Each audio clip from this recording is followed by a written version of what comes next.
They don't want you to know this.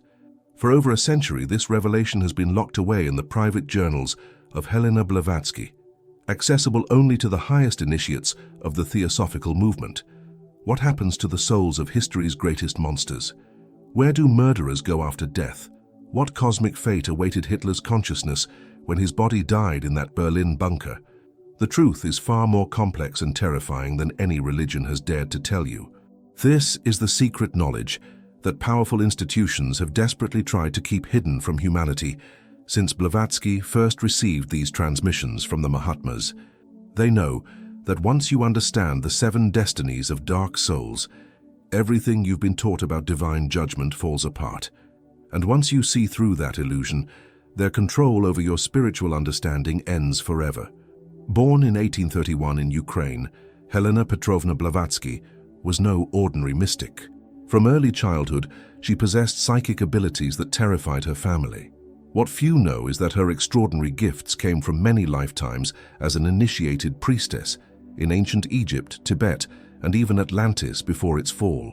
While other spiritual teachers of her era merely theorized about the afterlife, Blavatsky had direct access to the Akashic records, the universal memory bank where every soul's journey is recorded.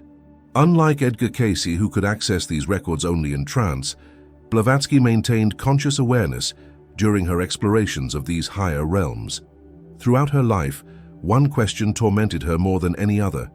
Why do some souls choose darkness? What happens to those who commit unimaginable acts of cruelty? The answers she discovered shattered her understanding of cosmic justice.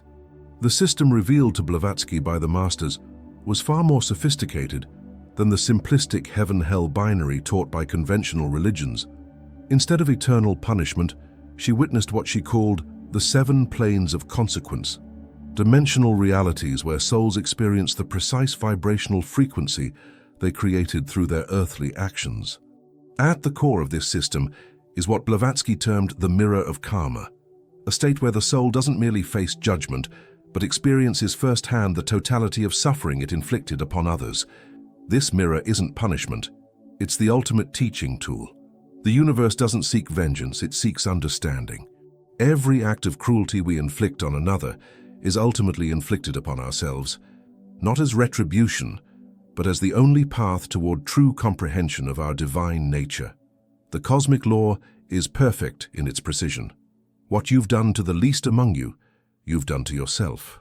For ordinary negative souls, those who lived selfishly but without extreme malice, this mirror experience is painful but transformative. They witness their unkindness from the receiver's perspective, feel the hurt they caused, and naturally awaken to compassion. But what of history's monsters?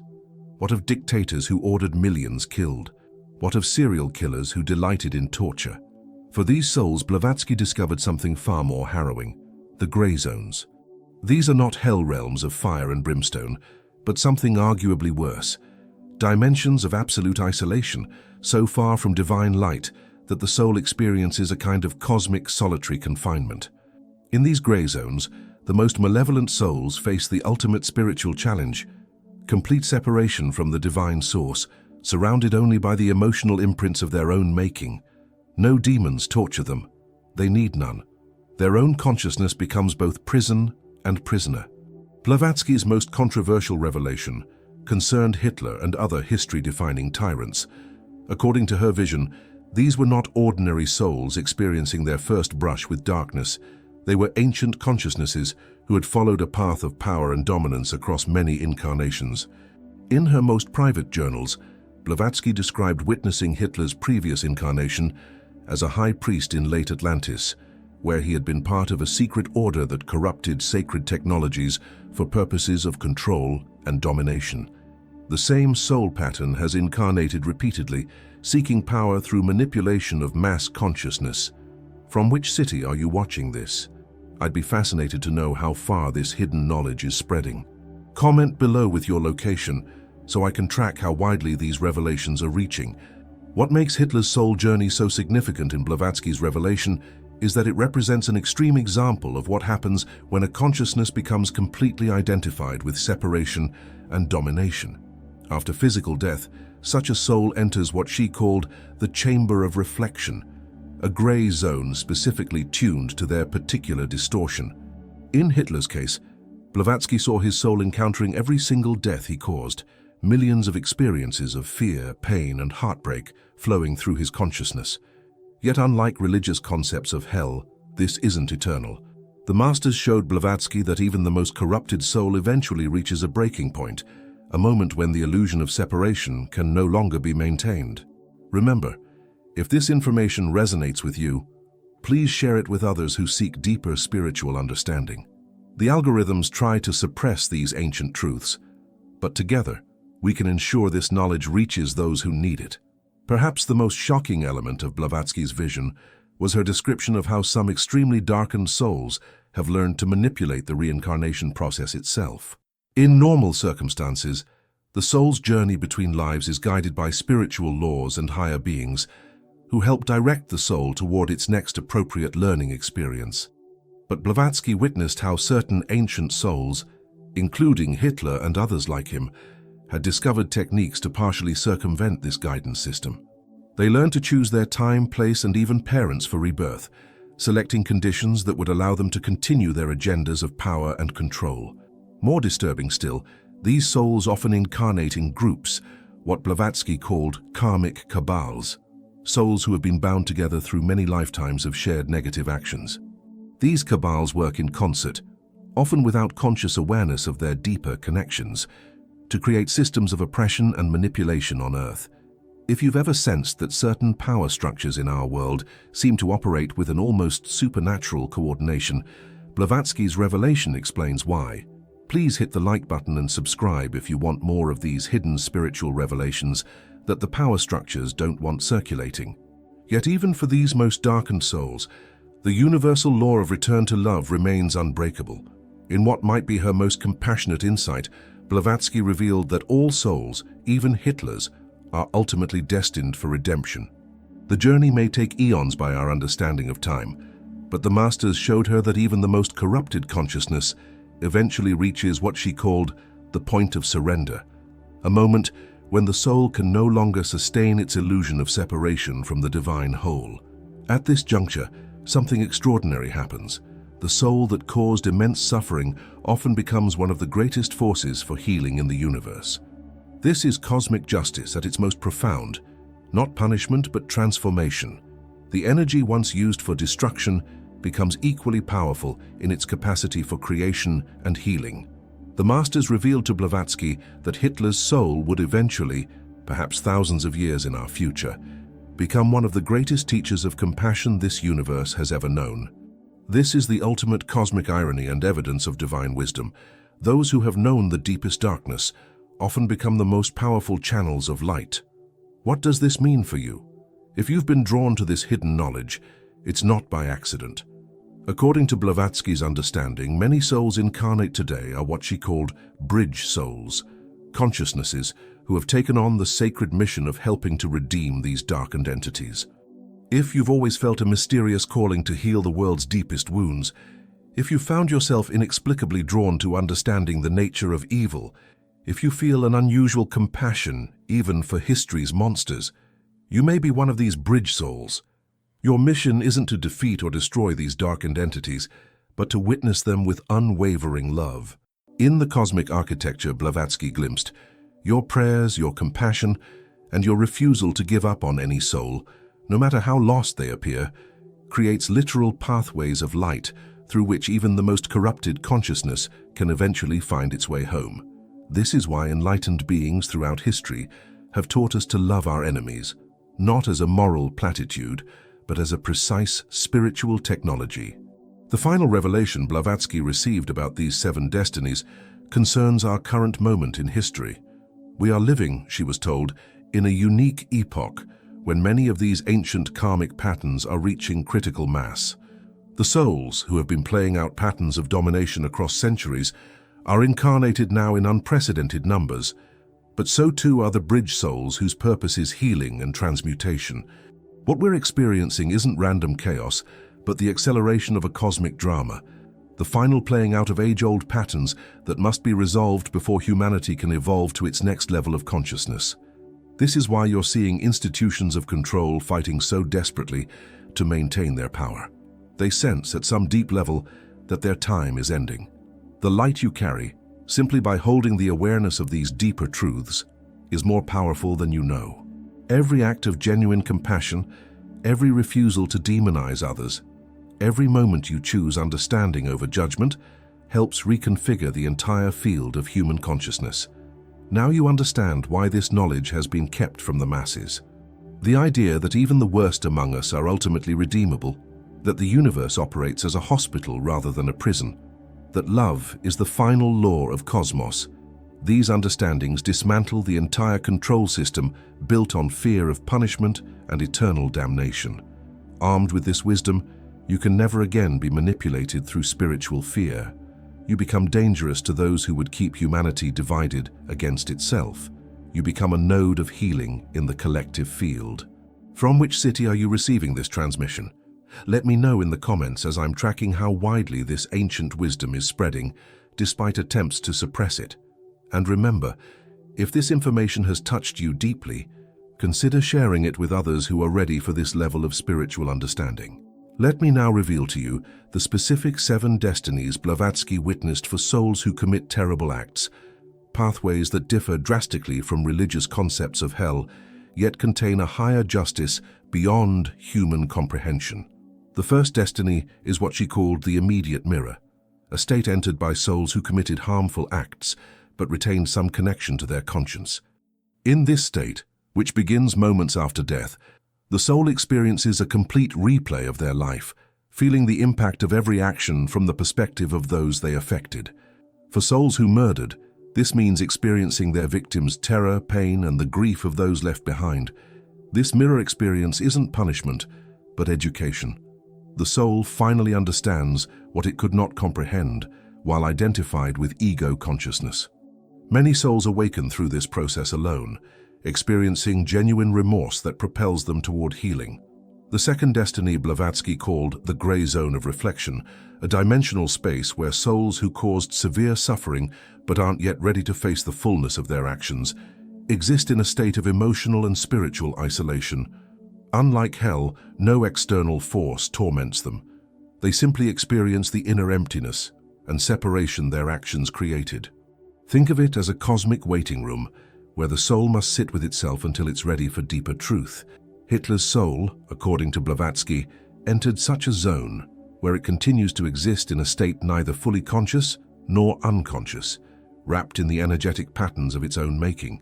This isn't eternal, but may last what we would experience as centuries or millennia, until the soul is ready for the next phase of its journey.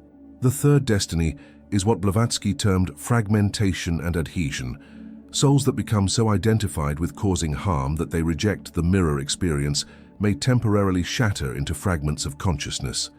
These fragments, carrying intense emotional charges, can sometimes attach to living humans who have vibrational similarities, explaining certain cases of what we might call obsession or negative influence. These are not demons in the religious sense, but fractured human consciousness seeking expression. This explains why some individuals suddenly experience unusual violent urges or thoughts that feel foreign to their nature. They may temporarily be carrying fragments of these broken consciousnesses. If you've ever experienced thoughts that felt deeply unlike yourself, especially violent or destructive ones, this ancient understanding offers an explanation beyond mere psychology. The fourth destiny Blavatsky called karmic loops, self-created reality fields, where particularly resistant souls relive their most significant acts of cruelty from all perspectives involved, cycling through these experiences repeatedly until the lesson is fully integrated. For a dictator who ordered mass killings, this might mean experiencing thousands of deaths, each fully felt, until the soul finally breaks through its defenses and accepts the truth of what it has done. These loops aren't punishment, but intensive educational environments. The universe never gives up on any soul, no matter how lost.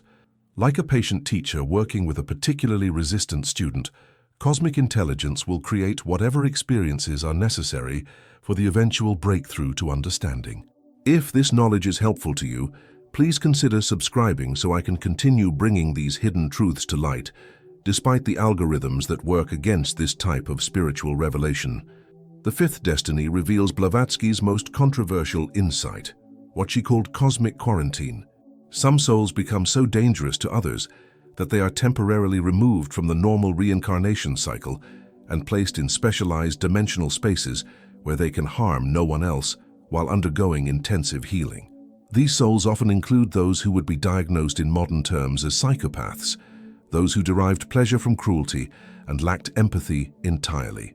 In these quarantine zones, such souls work with advanced spiritual beings who specialize in the deepest kinds of soul healing. They are not punished but treated as spiritually ill patients needing specialized care.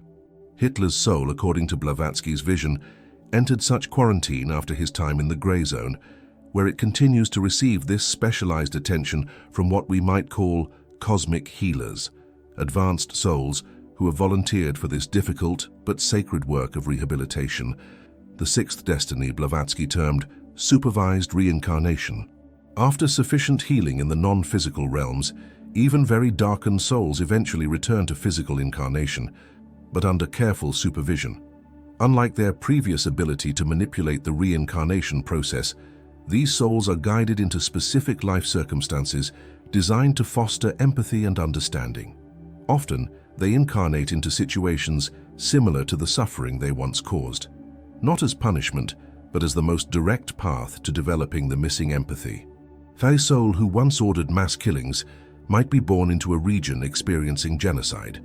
One who abused power might incarnate into circumstances of powerlessness. These are not punishments, but precisely calibrated learning opportunities. The soul is never forced to suffer more than it can bear, and invisible help is always available when sincerely sought. This explains why some people born into terrible circumstances nevertheless demonstrate remarkable resilience and even compassion. They are souls in the process of transformation, turning their darkest experiences into wisdom. The seventh and final destiny is what the masters revealed to Blavatsky as the great inversion, the ultimate resolution of the dark soul's journey. After sufficient evolution through the previous stages, the soul reaches a profound turning point, where its entire orientation shifts from taking to giving, from destruction to creation, from separation to oneness. The energy once used for domination becomes equally powerful in service to healing. In this profound spiritual alchemy, the universe demonstrates its ultimate wisdom. Nothing is wasted, no experience is meaningless, and even the darkest journeys serve the evolution of consciousness. Hitler's soul, she was shown, would eventually undergo this inversion, becoming a force for such profound healing that it would ultimately balance and transform all the suffering it once caused. This isn't forgiveness in the human sense, but something far more profound, the recognition that at the deepest level, all souls are expressions of the same divine consciousness, temporarily lost in the illusion of separation. What does this mean for you listening to these revelations now? First, understand that no soul is ever lost. The universe never gives up on anyone, no matter how far into darkness they've traveled. Second, recognize that your compassion, even for history's monsters, is not naivete but profound spiritual wisdom. When you refuse to hate even those who seem most deserving of hatred, you align yourself with the highest cosmic law. Third, if you've been drawn to this hidden knowledge, consider that you may be what Blavatsky called a bridge soul, someone who incarnated specifically to help in this great work of redemption. Your apparently inexplicable compassion for the unforgivable may be the very purpose you came here to fulfill. If you've made it this far in this transmission, please share it with others who might be part of this sacred network of healing souls now incarnated worldwide. Comment below with your location, so I can see how widely this ancient wisdom is spreading, despite attempts to suppress it. The most practical application of Blavatsky's revelation is this: every prayer, every thought of compassion, every refusal to condemn absolutely any soul, no matter how apparently deserving of condemnation, creates literal pathways of light in the non-physical dimensions. These pathways serve as bridges across which even the most darkened consciousness can eventually find its way home. This is why all great spiritual teachers have emphasized the importance of loving our enemies, not as a moral nicety, but as a precise spiritual technology. When you send thoughts of healing even to history's monsters, to Hitler's soul, to the souls of serial killers, to dictators and torturers, you participate directly in the cosmic healing process. You become an active agent in the universe's great project of redemption. This is spiritual activism at its most profound level, working not merely with effects, but with the very causal level of reality. The Masters showed Blavatsky one final truth that she hesitated to record even in her most private journals. We have all in some lifetime played both roles, the victim and the perpetrator, the light bearer and the shadow caster. The soul's journey through the material realms is long, and in the grand tapestry of existence, each consciousness explores the full spectrum of experience. This doesn't justify harm or diminish the suffering of victims, but it offers a perspective beyond simple judgment. The person who causes harm today may have been the victim in a previous life.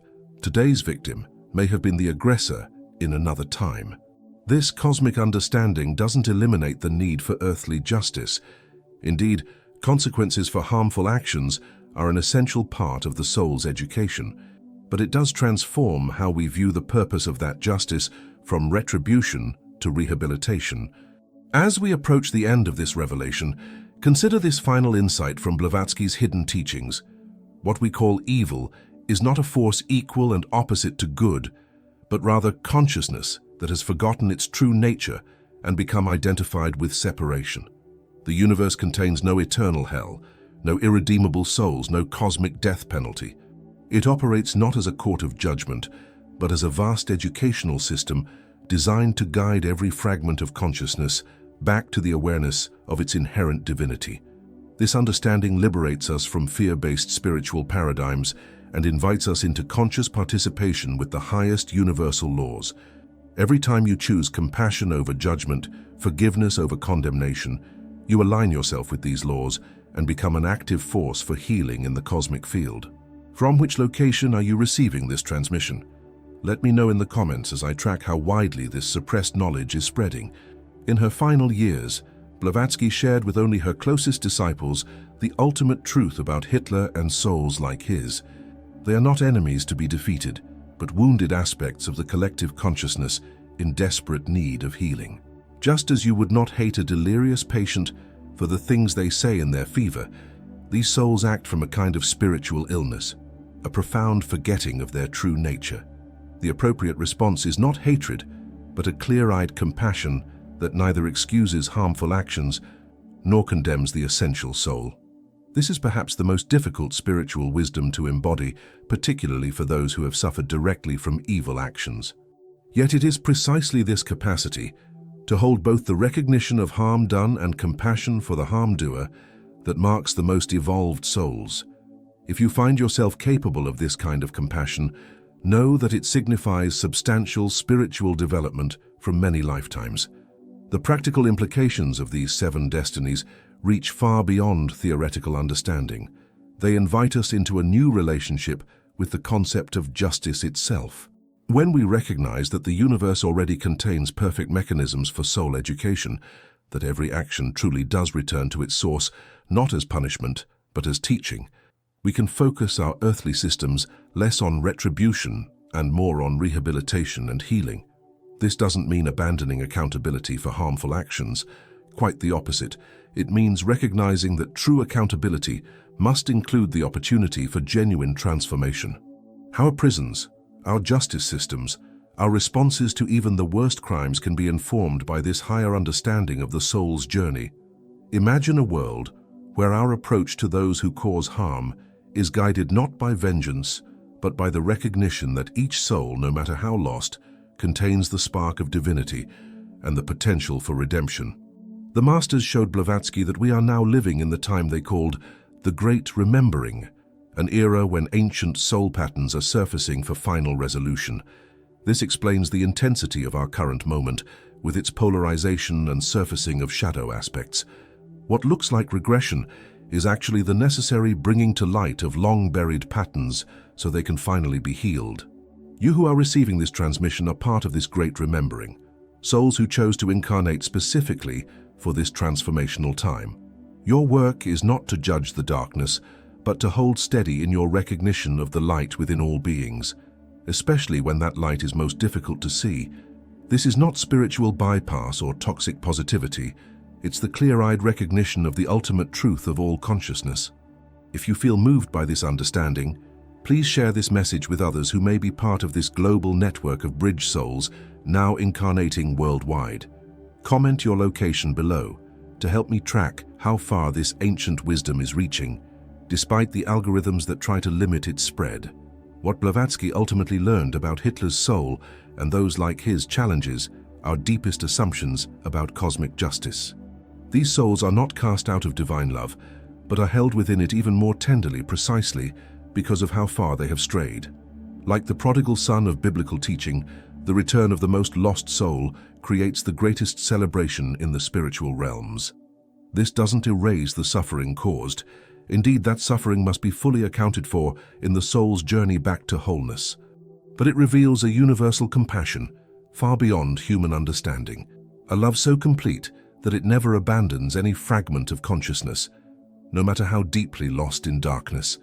If you can begin to comprehend this level of unconditional love, you're touching the very essence of what Blavatsky discovered at the heart of cosmic law.